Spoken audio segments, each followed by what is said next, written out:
everybody. Welcome to the Multifamily Legacy Podcast. I'm your host, Corey Peterson, and today we have an amazing show for you. This is part of the continuing series of us bringing on our staff and showcasing, I'll call it the good, bad, and the ugly, but I'm going to say it's just the good, right? We're really bringing out a sneak peek behind the curtain to show you what kind of every staff member does, what good property management or good team members look like, and making sure that we showcase what you should be looking for and what good actually looks like. So you guys are not going to want to miss this. Guys, it is a great podcast. It's a great episode. So get ready. But before we do that, a word from our sponsors. Hey, this is Shelly Peterson, Corey's better half. My husband shares amazing stories of the good, bad, and ugly of apartment investing. And while many of you want to do this yourselves, we have found that a lot of you would like to invest alongside with us. If that is you, I want to invite you to get on a short webinar where we discuss our deal room and how you can be a part of our private investor club. Go to kahunainvestments.com/webinar and register now. You won't be disappointed. Again, go to kahunainvestments.com/webinar, and we look forward to sharing our private deal room with you.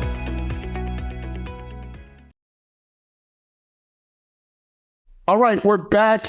I'm going to tell you, so this podcast is going to be absolutely amazing. I have got my good friend and employee, I guess I'll call her an employee, but she's much more than that, Madison Roberson. And so Madison, welcome to the show.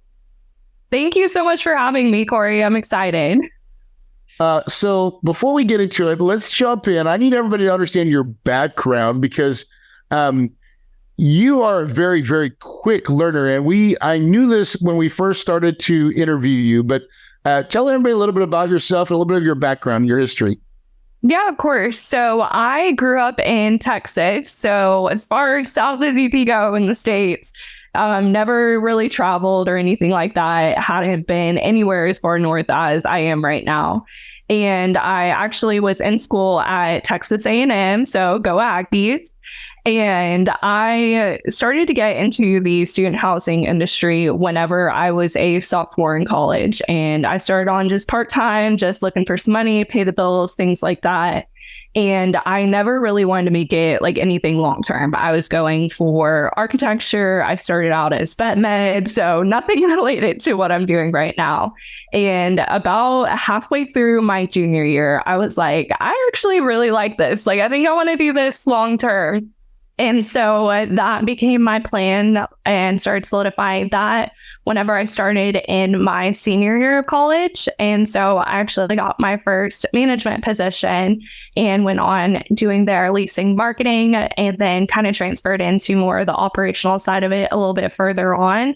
So had some run-ins with conventional a little bit in between all that, but ultimately I fell in love with student housing and ended up wondering how I was going to make this a more long-term type family. And I ended up finding Kahuna. And so I ended up here in Evansville and I love it. So we placed an ad. And so funny because we're in Evansville, Indiana, but we're like, let's go place some ads out in Texas, right? Because we're like, we want to see if we can find someone that's already really in this, because where we're at in Evansville, there's just not a lot of colleges. Actually, there is, but like not the kind that's at like Texas A&M, right? Yeah. So we're trying to find some talent. And so Madison comes on here. And it's funny because I remember Candy was like, Corey, I got this girl. You're going to like her. You're going to like her. And actually, our other property management company that we will name and we will not name, but that regional as well was like, Corey, I think I got a girl. And so I said, well, give me the number. I got to call her, right? And well, how did that first conversation between me and you go? What was that like for you and your perspective? I was a little scared because I was on the phone with the past management company like during the day. And then I got the first call from Candy and I was actually at my best friend's property helping her out because it was kind of finalizing like her turn and things like that. And so I was helping out and I was like, I think this is corporate. Like, I think it's one of them. And so I answered the phone call and it was Candy. And she was a breath of fresh air. Like, she's bubbly. She's out there. She makes you feel like you have known her for your whole life and you've only been talking to her for 5 minutes. If she's got that, you think Texas got an accent. If you meet Candy, Oh my God. I think when as we record this, we may or may not have her already on the show yet. So I think we're going to cue her up first. So you'll probably already know who we're talking about, because you'll understand exactly that Virginia accent. Mm-hmm. It's strong. And she was just amazing. Like, talking to her, honestly, it didn't even feel like an interview. It felt like I was just talking to a friend, and it was just personality, seeing what I was about and things like that, which like I really loved. And that's like what the company is now. Like, you look for people. And so I got off the phone with her and I ran back into the office and I was like, okay, that was Candy. Like, I love it. This is amazing. And then I get the call from you and I was like, oh gosh. And I was nervous. I was shaking. And you didn't really go into like interview questions. It was just, how are you? What are you? Like, who are you as a person? And we talked for probably an hour that night. And we just talked about our background, growing up on a farm and relating that way. And you were like, just, again, like breath of fresh air. It was so different to other companies that I had been with. And I loved it. I walked in. I remember about that conversation. I don't remember a lot of it, but I remember truly what I really recall is, I loved your attitude. And then what we had, the connection was for us was she grew up in a small town. And there's something about like, for anybody that's listening right now, like city kids, like country people are different. Okay. Is that what you'd say? You know this, right? Country people are different. Because you can take a country kid and you can put them anywhere. They are resourceful. They'll figure it out. City kids are a little different. You can't take a city kid and put them in the country. No. They will hate it. They don't know how to be still. Mm-hmm. They don't know how to enjoy some of the little things that goes around in small townville, right? And so I think we connected a lot over that. And then your parents were, I believe, entrepreneurs, right? Or your parents are... Yeah. So my dad, he has his own construction business. And then my mom has her own marketing firm. Yeah. And so it was just an instant connection where, like, as an owner, I connected with the vision. And that's what I would just want to make sure that the right vision, that it was the right person, the right seat that had that, right? And we hired you initially as just a leasing person. Yes. Right. So we're like, we need sales.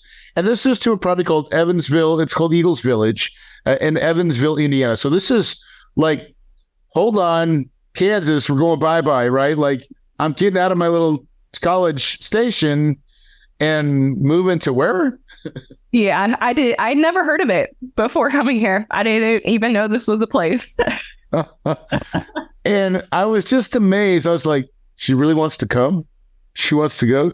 And I remember you saying, like, I want to travel. I just want to get around. I want to see some things. I've been in this little town in college. That's where I've been. Like, I want to go see some stuff.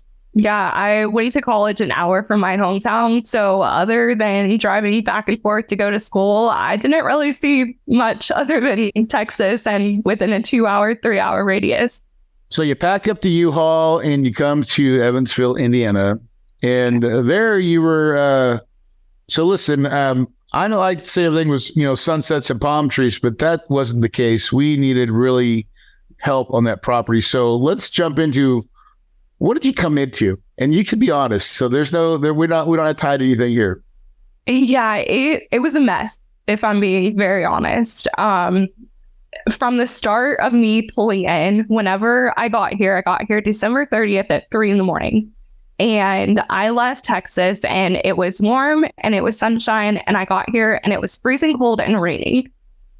So I was like, oh goodness.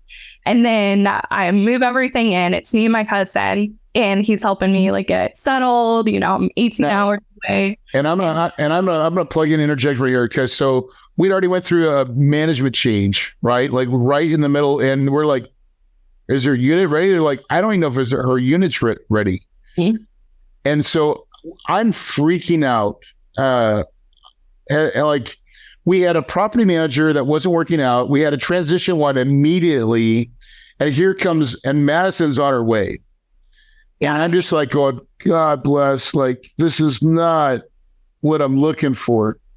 It was halfway there. I'll put it that way. I'll be a little nice in it. It was halfway there. It had some cobwebs, but and some furniture in there. But we made it work. And bless her heart.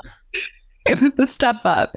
But then I start, and whenever I started, it was a mess. From all the way from the back end on the accounts to the relationships with the residents and everything in between. And just to give some pre-side, this is what we were dealing with, right? So the hardest piece, and this is now at this point in time, we are not self-managing the property. I have a third-party asset management company that we won't talk about, but it's asset living, and they weren't doing very well. And they were having personnel problems, right? And we couldn't, and we had brought on a manager, or we actually retained the same people that were running our property, and we caught them stealing. That was the beginning of the school year, right at lease up. So we had to let one girl, she was 8 months pregnant, I had to let her go. And then her husband was the maintenance guy, and caught him stealing on camera a cell phone from the office, had to let him go. Like, these are, when I tell you, like, this is the good, bad, and the ugly of property management. These are the things that nobody on any other podcast will talk about, but I am very, very real and very transparent and talking about the things that we deal with as owners of properties, right? And so we already knew it was a mess, but we're like, we got to find the right people and staff to bring it into the fold, right? And so Madison was a big part of that recipe. And we had a guy that was from another property coming in, but we'll get into that here in a minute. But she came into a mess in your records, right? Of who's where, who's what, that it didn't match up, didn't sync, and continue. Yeah. So like with the records, we had people that were originally like assigned an apartment, but we're calling them, trying to get our renewal calls in, get the place leased up, and they're on the other side of the property. And no record of that whatsoever. You walk into the office and nobody knows move-in days. Nobody knows what's going on and things like that. So whenever you walk in and you're like, okay, like, show me, like, what do I need to go ahead and jump into? Like, what can I go ahead and do? And they're like, I don't know. I was like, oh, goodness.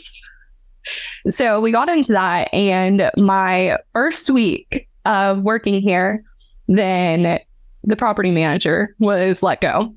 Yes. And so I was like, okay. And so we had the intern one that you were talking about, and they stepped in. And so everything was good. It was starting to get better, and at least on my side. And I kind of started seeing like the back end of stuff that was going wrong whenever I eventually took on the property manager role of it. But from the leasing side of it, we were going, like, we didn't really have 0 days, like, which was a win for us. Like, if we did, it was few and far between, and we were just getting people and we were getting traffic, going out and marketing. So everything seemed sunshine and rainbows on that end. And then we had a visit, and y'all were like, hey, like, some stuff's going to be changing. Like, we're going to start rolling with it. And then that's whenever y'all had kind of released everyone, like the takeover. And then we had the old company reaching out to us as well. And then we transitioned in the middle of February. And that's whenever we were left without a property manager. Right. Again. So this is part of us, like, assessing the whole. At this point, I'm beyond frustrated with our property management company. We are giving them directives. They're not executing well. We had so many issues just like stemming from them managing the properties with all the things that Madison just talked about. And then so many side deals that residents had, all these different types of side deals. It was bad. And I was like, as a property owner, you only get so much information, right? And management, like third-party management companies will want to shield you and only give you so much information. Don't tell the owner, right? We'd had enough, right? And so we're like, we are going to then like, we're changing directions. And that's when we decided to take over property management. 100%, we're going to do it. So we announced this. Now we've got kind of an interim manager, and we're thinking he's the person, and we have Madison and leasing. And I remember I flew all the way out to Evansville, Indiana. Yeah, we went to dinner that night and got the green light. Everything was good. We were going to be there. I was looking for commitments, right? I wanted to make sure, because here's what was happening behind the scenes. Once we gave notice, now they're not my employees. Madison is employed by my property management company. And so they're actually they're employees, not my employees, right? And so I'm trying to secure at all my locations as many of the great people, because at the same time, Asset Living, or the third-party management company, is doing the same thing. They're trying to secure all their people that they can, that they think are worth saving, right? So that's what I'm up against. And I'm like, okay. And I go there and I get finally, we had some questions and I get yes. And Madison looks at me, she goes, yes, I'm it. Now I knew Madison's yes meant yes. I was there to try to convince the other person, and I got the yes, but continue. Yeah. So that, yes. And I was in the same boat with you. Like, we were like, okay, this is good. Like, we've got a good team. Like, we were going good, everything like that. Like, we were starting to get people in as far as like community assistants to like help with that leasing. Like, we were almost fully staffed at that point. We just needed a few community assistants and then maintenance tech. And so we were starting the process of that. We had people with offers out, like everything was going good. And then we went dark. I think it was a Friday that we went dark and y'all took over. And then 2 hours later, he said, okay, I sent you an email. Here's your reports. Here's everything you'll need. Here's owner highlights. I can't do this. And then set his keys there. And I just sat there. Like, I remember that moment vividly. I was sitting at the desk and I just stared. And I said, okay. Yeah. So the one that we tried to get the confirmation, he lied. Yeah. Or, well, listen, look, I won't even say that. He did what he felt was best, right? Yeah. And so the day that we actually took over, they're no longer our employees, and we have to hire them. And he was like, nope, I'm still employed with Asset, and I'm moving on with Asset. They have given him another job. And it would have been nice for him to let us know, but he didn't. And he just said, okay, today's my last day, and they're taking over, so I'm good. Here you go. And it was like a bomb, because we're like, we weren't expecting this, right? So then we're like, what do we do? When we're like, me and my team, Candy, and we're like, oh my God, what do we do? What do we do? And what did we do, Madison? Well, you said, hey, run it, get leases, work on delinquents. And so we were like, okay, I was like, okay, like, I'm going to do this. Like, and that was actually the first day that we had our maintenance supervisor, James, start too. That was his first day. Oh. And yeah, so I looked at him and he was like, where did he go? I was like, yeah, it's just us, bud. Like, it's just us. And so we were trucking along, we were doing everything, we were still getting our leases in. We actually got 7 leases the following day that he left. So, I think it was a good sign that we were going to be okay. Yeah. Ruthville leads in. What I would like to say you did is you just rolled up your sleeve and said, oh, I'm just going to get to work. Yeah. Like, you can't do anything else. Like a good country girl. Yeah. Things get tough. You're just like, you know what? It's all good. You're like, I'm just going to roll my sleeves. We'll get to work. I'll do what I can do. Right. Yep. And that really was the attitude behind it. And I'm telling you, again, guys, for everybody listening, this is when we're talking about the real thing that makes properties profitable. It's people. It's people, right? People make all the difference. One wrong person can break you. One right person can make you millions, right? Hey, would you like to learn more about Kahuna Investments and our deal room? Let's do virtual coffee. Book a 15-minute call with us so we can learn more about your investment goals and how Kahuna Investments can help. Go to kahunainvestments.com/coffee to book your call today. Again, that's kahunainvestments.com/coffee. Let's have some virtual coffee and get to know one another. So Madison just takes on this role. We've not actually promoted her at this point. No, that didn't come for a couple months. Yeah, we're still trying to figure out what we're going to do. And we had someone. Huh? Y'all hired someone. Yeah, we did. No. That didn't work out. No, she didn't show. No, we hired someone and then they didn't show. So that was like, we thought we had the solution and they didn't show us. Like, meet time. Madison's not revealing her age, but she's a little bit younger. So we were like, gosh, do we put her, this young person, charge this multi-million-dollar asset? That's the internal question that we're asking, right? That really is. That's the question that we're asking ourselves. But yet we're watching her just do it.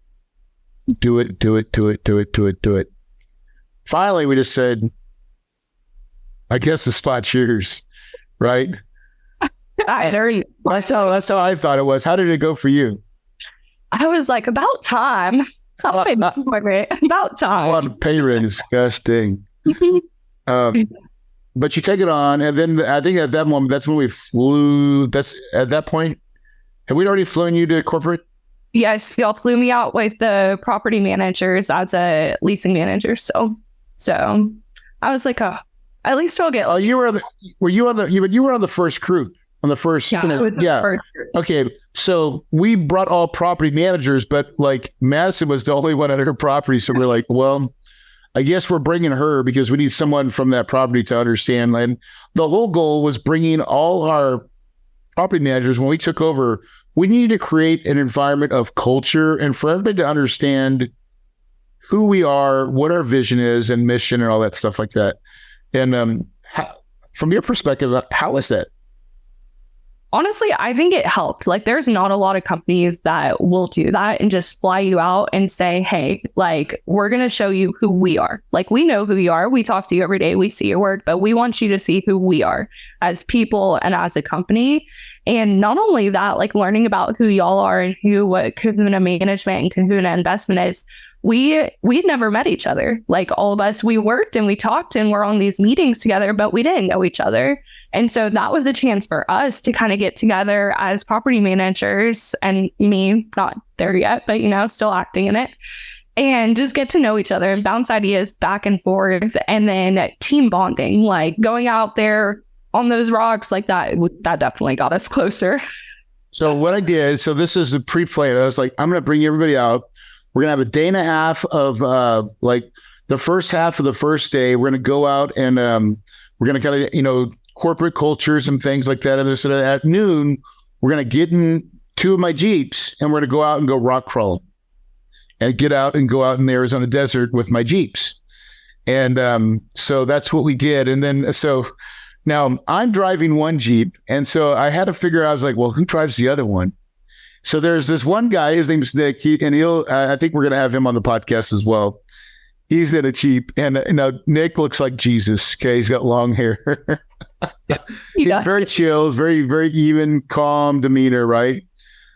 He gets in my red Jeep, and he gives it hell. Does he not, Madison? Oh, he does. Backwards and forwards. I'm telling you, had me scared. Imagine riding with him. So Madison is the whole time, and dude, so that whole crew, there's 4 of them in that Jeep, and they're going all helter-skelter, craziness, right? But having the time of your lives. Oh, yeah, it was great. At one point, I think me and Brandon, we were sitting in the back. I think our heads hit the top. So we were going. It was fun, though. I loved every minute of it. But it was a great time for us to team build and get to know each other and just have some fun, right?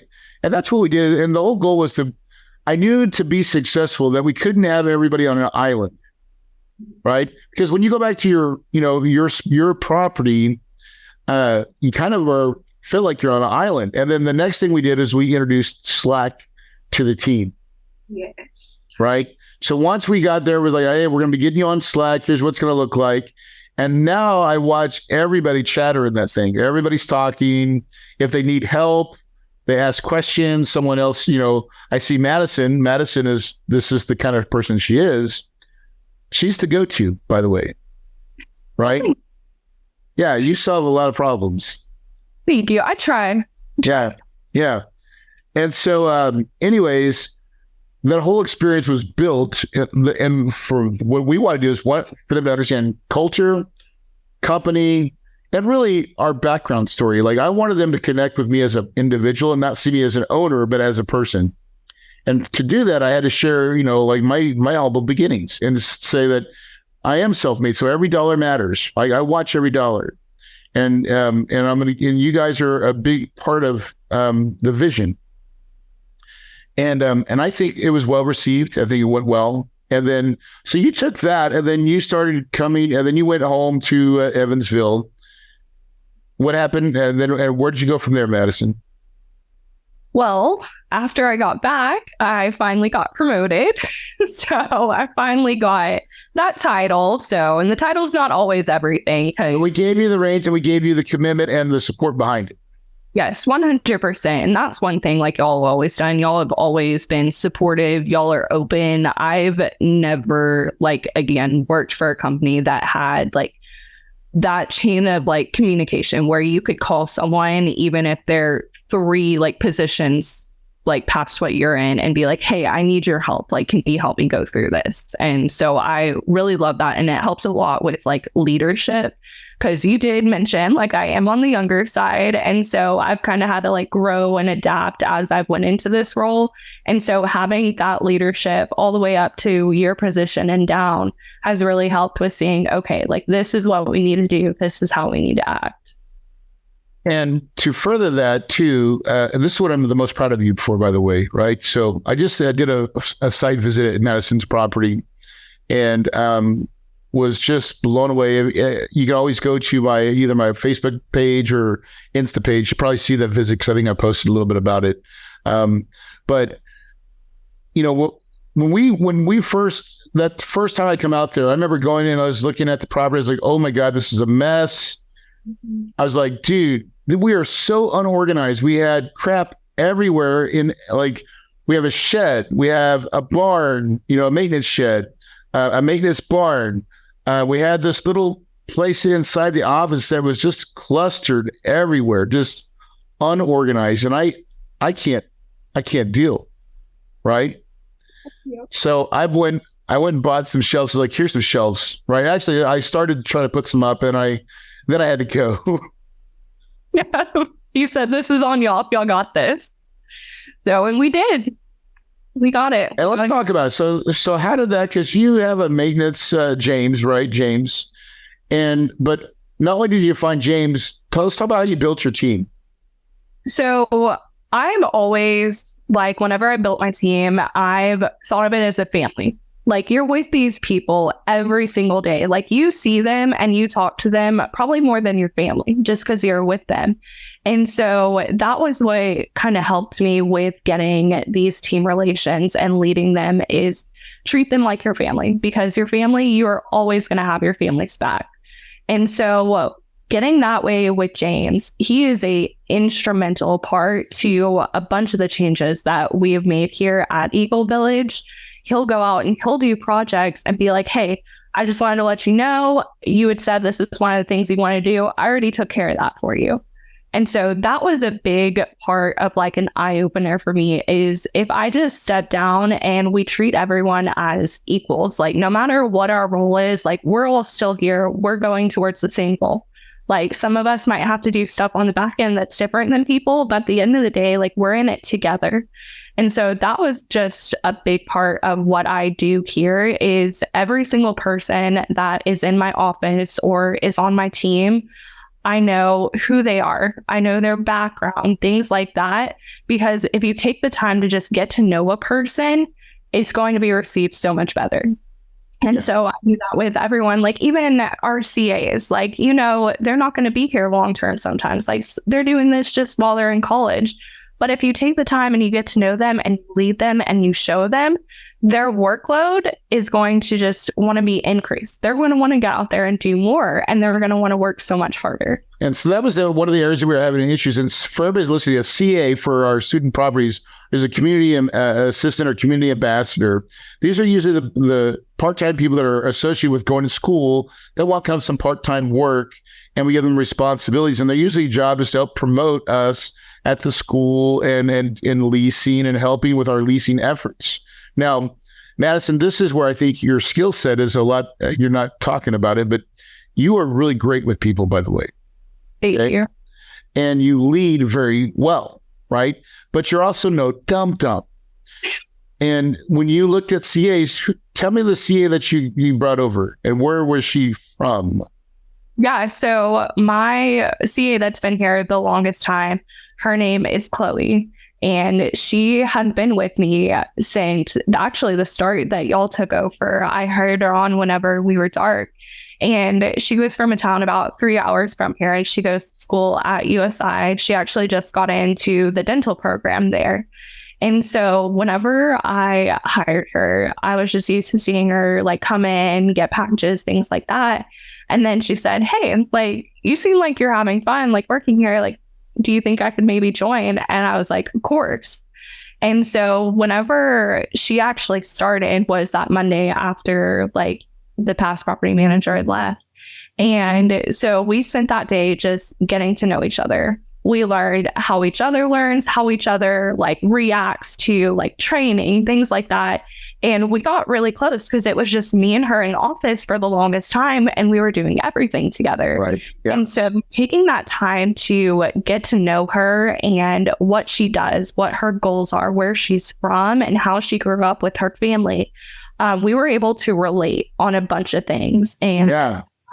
A very big thing is if you take the time to get to know someone and you relate to them, then you're going to go so much further. And that goes for residents as well. Like, and what else? What other connections did she already have that was really valuable to us? Oh, like, people. And she was part of a what? A sorority. There you go. Yeah, her people relations, it spread so much further, and that's what we like needed. That was a big. She was connected. She was already in student, like, in student, well, we'll call it, Greek, right? So that she already knows a lot of people, and like, that's what we needed to propel our little, because we're not part of the dorms, right? We're the thing, we're the alternative. Yeah, we're the alternative to that crappy living, and people don't even always know about us, right? So our goal was to spread the love, and she was very instrumental. Oh, I've been right, a very big part in that. So, and let's talk about your other team members. So you started there, and then you've got a couple other CAs that work for you as well, right? And then what about the other? So then we still really needed a leasing manager.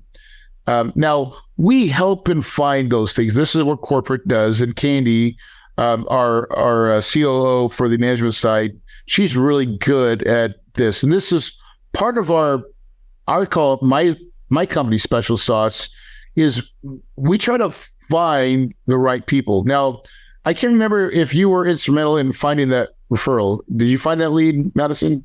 No, I didn't find Jess. So we actually put the ad out, but it came from the same place as James. Yes. So, yep. And a couple other people too. They all came from the same place. And so it was a little weird. They all came in and they were like, hey, like, I know you. Right. So they put the dots together. But yeah, Candy's the one who found Jess, and she's our LM right now, our leasing manager. And whenever I first met her, when I tell you, she is like a direct representation of Candy's energy. Like, you put them in the room together and you think they're sisters. Like, they talk the same. They're both loud. They're both bubbly. They both will do anything for anyone. And I was like, I feel like I'm talking to Candy right now. And I met her, and she was on a phone interview, and she was in her car on taking lunch. And half of us talking during that interview was just getting to know each other. Like we were just relating, like, what do you like to do? Like, where are you from?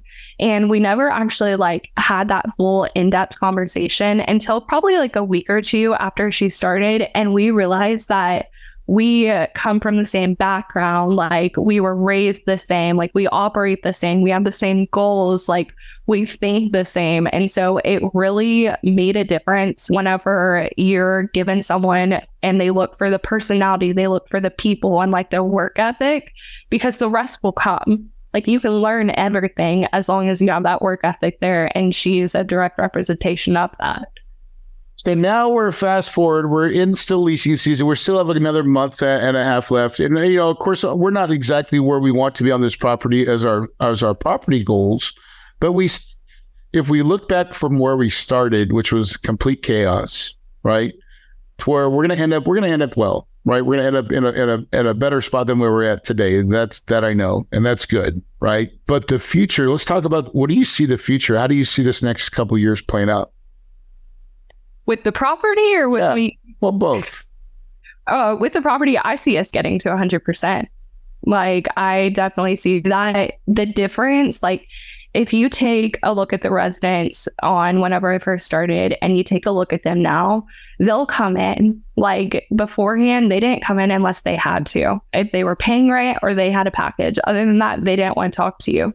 Now we have people that will just come in and sit in the office with us. Like, we don't even have to talk to them. They just want to sit in there with us. Like, we'll make phone calls, we'll do our work, and they're just like, no, you do your thing. We just want to be up here with you. Yeah. Like, one resident who has a dog here, and she'll bring the dog in all the time. And the dog will just jump up on your lap and it'll just sit there and you'll just go ahead and do your work. And having that like relationship with your residents and being able to know them, like whenever they walk in, you know that face has a name.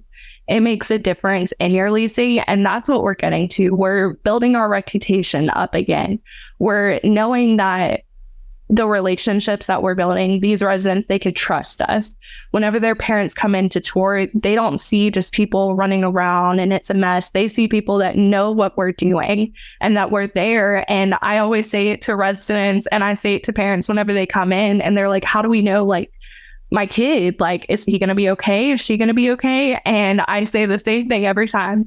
I'm like, I just want you to know, whenever your kid comes here, they are one of my children. Like, it is 511 kids and you're trusting me with your kid. So I don't think of them as just a number. And so it finally starts getting through to them. If you talk to them like people, if you listen to them, if you hear their concerns, it's going to go a whole lot further. And I think that's why we're going to get to 100% is because we all have that viewpoint in the office. Without a doubt. So this is a property. So by the way, to give you some background on our property,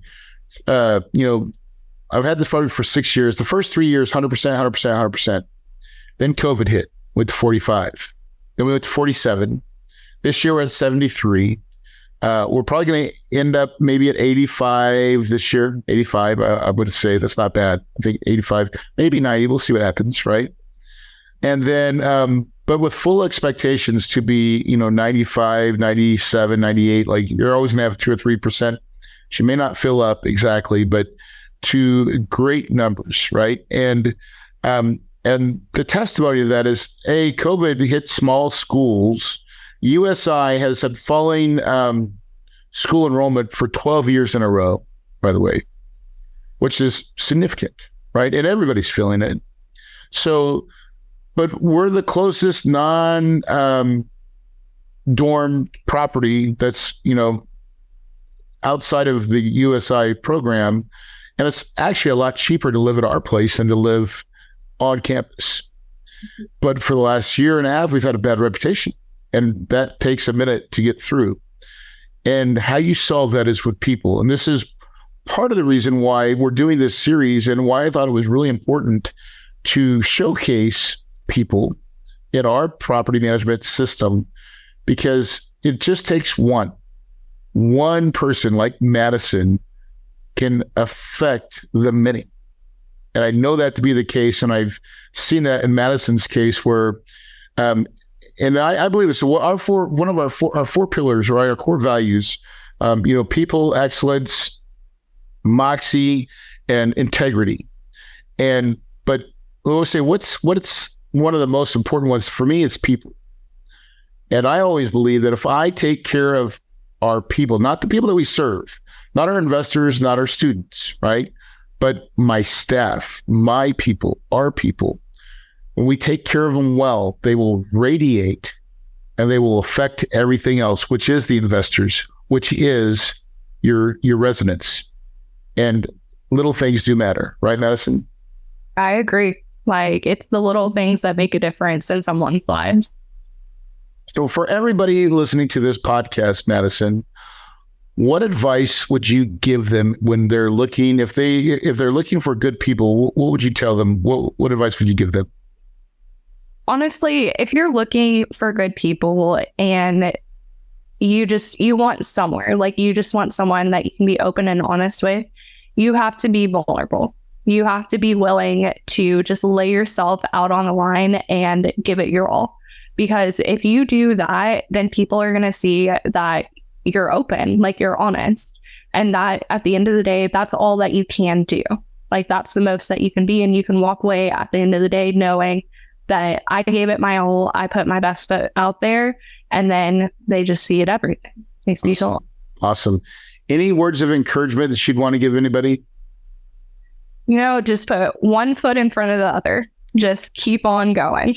That's the best advice I can give someone. I live by it every day. You just got to keep putting one foot in front of the other and it will all work out. Madison, I want to thank you for taking the time to come on this podcast. Listen, guys, you're listening right now. I told you, and I tell you, keep telling you, I'm committed to bringing some of the best stories and the best types of versions that you don't hear on any other podcast. We do it different for a reason. People are one of the most valuable things that you will ever have in an organization. It can make or break you. It's the little things that matter. And I'm telling you, to bypass this and not be attentive to it can cost you millions, right? How do I know this, Gabe? I've made the mistakes in the past. I've said on this podcast that I would never, 3 years ago, I said I would never manage properties. Yet I am. And it'll probably go down as one of the best things that I've ever done because I love the people game. I love what it does. I love how you can take someone like Madison and give her something and then have vision of, like, I'm trying to show her, like, this is the sun, the moon, and the stars. I want to help you achieve your goals in a way that you probably didn't even think was possible. And together, that's how we grow and win. Would you agree, Madison? Oh, 100%.